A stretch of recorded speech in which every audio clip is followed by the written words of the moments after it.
we head over to the live line now. Just ignore all the murders and the hangings and the things going on in Iran. Just go ahead and be mad that you have to pay, a little extra in gas as we try to shut down the horrifying things that are going on over there and free the Iranian people while they themselves are fighting very hard to become free. But they're going to need weapons and they're going to need resolve, and I think they'll have it. I've got former political prisoner with the NCRI, Shirin Nariman, with me again, having her back to talk about what's going on with this war. Good morning, Shirin. Good morning. Thank you for having me. Yeah, thanks for coming back.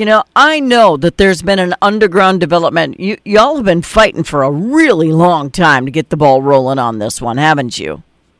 Yes, it's been more than 4 decades of fight against the repressive regime of Iran, and everything looks good. I believe that the downfall of the regime is very near, and we stay strong, and because we believe that the regime change by the Iranian people will happen, and we are going to work hard to make that happen very soon. So how do the Iranians, because, you guys step out of line even a little bit, this regime kills you. So yes. How do you fight with that going on?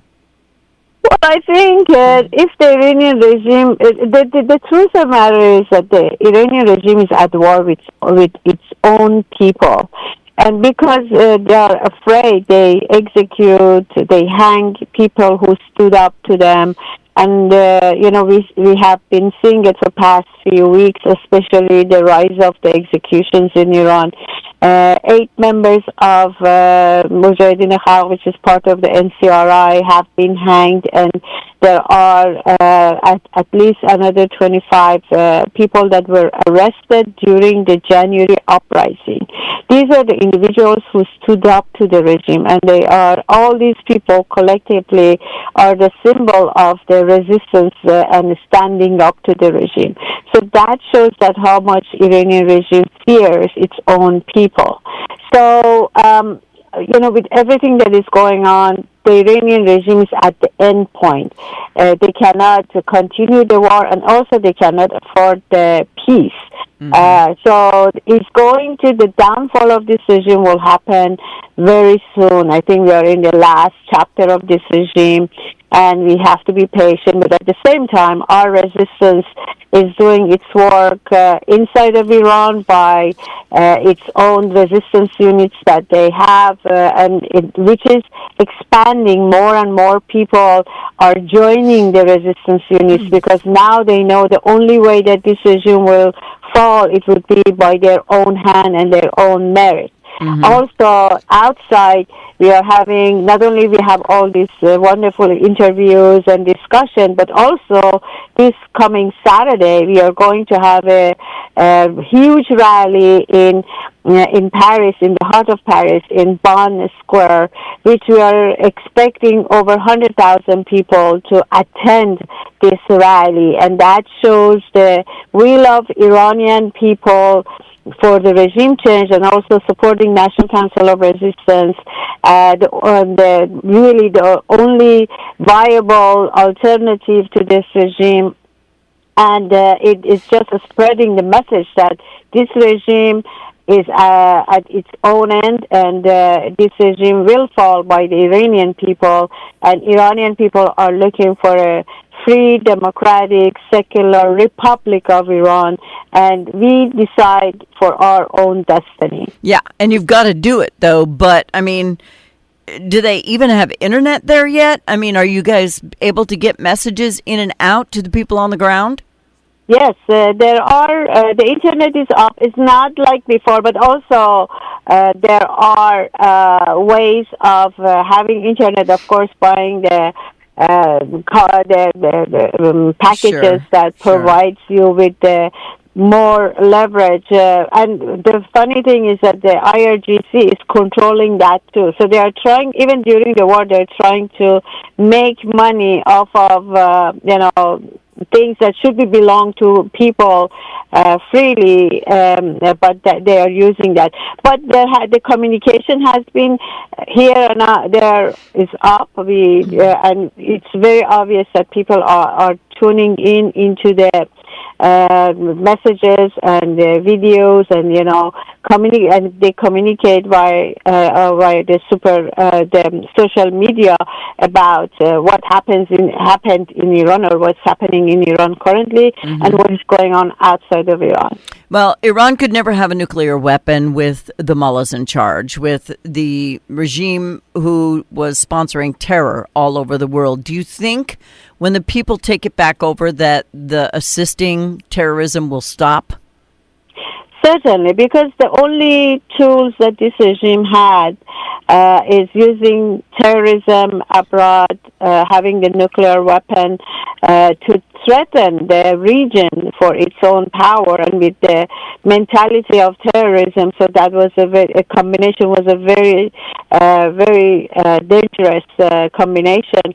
And also the support of the proxies not only in the region, but also we have seen the proxies of Iranian regime around the world, in Europe, in America. We have been seeing it. So all that is going to stop. When the regime falls, which is very near, I think the whole world can finally breathe and have the peace and stability, not only in the region, but also around the world. You got to be pretty grateful for the assist here. I mean, Israel acted out of self-preservation because they knew if the weapons became a reality, they were toast. They knew it. So they acted. We acted on the facilities. They reacted by trying to take out the people who were all hell-bent on making the missiles happen. So you've got to be pretty happy for the assist, though. Well, it's everything that happens for a reason, I believe. But also we cannot undermine the will of Iranian people that have been fighting for I'm asking you if you're happy for the assist. Well, it has made a lot of impact. You cannot doubt that. The elimination of the certain individuals, the decision makers, has been a great impact. Had a great impact inside of Iran. That's why we are seeing right now a big division inside of Iranian regime. We see that they're fighting among themselves. I don't know if you saw the news, but people who were against the peace last night, they were rallying and they were suppressed by their own people. So you can see that there is a huge division, and there is no one concise voice ruling Iran anymore. So they're like rival gangs right now. It's like they're rival gangs, and they're fighting over turf, and they're going to kill each other. And good for you guys. Let them kill each other. Knock themselves out. But I know this Iron Curtain has to come down, though, because they're killing people even now. And what do you say to the American liberals who are like, we need to butt out and just let them do what they got to do? We couldn't. We had to help in some way just to get the ball rolling, because we knew you had an underground uprising. We've known about it forever. I've known about it for 20 years. So it's not like this is a new thing. This is just the end game. It's certainly, we are at the last chapter of this regime, no doubt. And, I think both ways have been examined. We cannot negotiate and reward this regime for what they have done and what their real intention is. So the appeasement policy certainly must go. And also with war, we knew from the beginning that war wouldn't bring the regime down, but it will weaken the regime, which had happened. So I think this is the time that now let Iranian people to make their own destiny, and the destiny certainly is the downfall of this regime as soon as possible. Now, I don't want to give any big secrets out on the air, but do the Iranian people have the weaponry they need? Because you're going to have to fight. I mean, there's going to be this is going to be a battle. It's not just going to be, okay, let's vote and they're out and they're just going to leave peacefully. You're going to have to fight. Yes, but also remember that the resistance units. First of all, Iran is a country that has different ethnicity, and most of the ethnicities in Iran, they do have weapon. It's part of their custom. So finding weapon is not a hard thing. Also, the resistance units fighting with the Basijis and disarming them, that also gives another leverage of having more weapons in your hand. So I really don't think that having weapon at this point is much of the discussion. I think more it was that people had to get to the point that this regime would fall only by armed struggle and fighting back this regime. And as of right now, whoever I talk to in Iran, they are in that point that we must fight this regime and we must fight the regime on the streets of Iran, across Iran. And I think only if you have the organized organization that has opposition, that has the thousands and thousands of the organized resistance units can only do that, because in each city, in each village or anything that you imagine, there is a resistance unit, and that's what it's needed. And it had been lacking, but now we have that.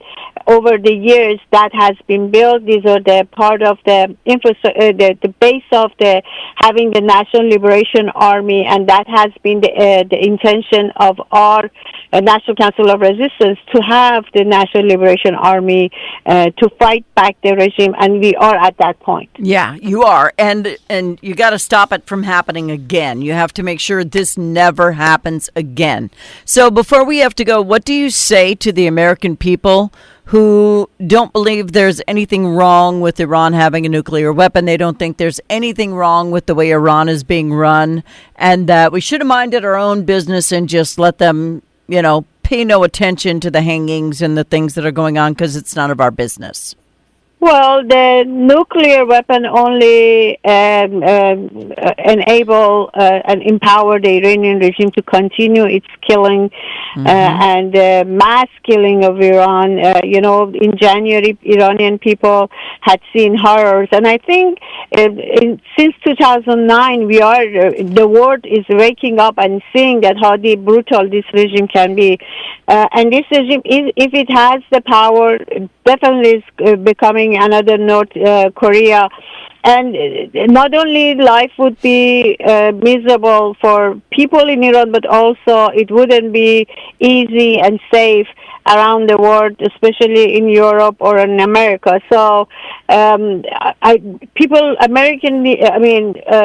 everyone needs to pay attention that there is a will of Iranian people for the regime change, and Iranian people are fighting for peace.